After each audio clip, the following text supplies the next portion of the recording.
1973 সালে আমেরিকার নাসারা তারা গবেষণা করে দেখেছে একটি তারকা সবচাইতে উপরে, যেই তারকার নাম হলো কুয়াশা। পৃথিবীর সবচাইতে, আসমানের মধ্যে সবচাইতে উপরে যে তারকা, তার নাম হচ্ছে কুয়াশা।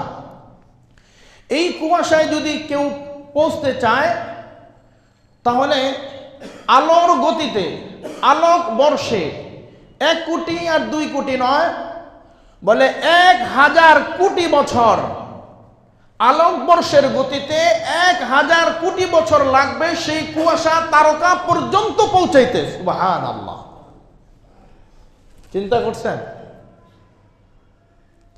কিসের গতিতে? আলোর গতিতে, আলোকবর্ষে। আলোর গতি 1 সেকেন্ডে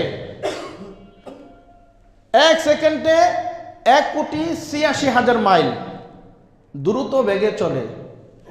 1,86,000 মাইল দ্রুত গতিতে এই আলোকবর্ষের গতি চলে। পৃথিবীতে যদি কেউ এই জাতীয় কোনো যন্ত্র যদি আবিষ্কার করে, কেউ যদি রকেট তৈরি করে, রকেট, এই রকেট যদি বিরামহীনভাবে লাগাতারভাবে 1000 কোটি বছর যদি শুধু চলতেই থাকে, চলতেই থাকে, চলতেই থাকে, বলে চলতে চলতে 1000 কোটি বছর লাগবে এই রকেটের সেই কুয়াশা তারকা পর্যন্ত পৌঁছাইতে। সুবহানাল্লাহ।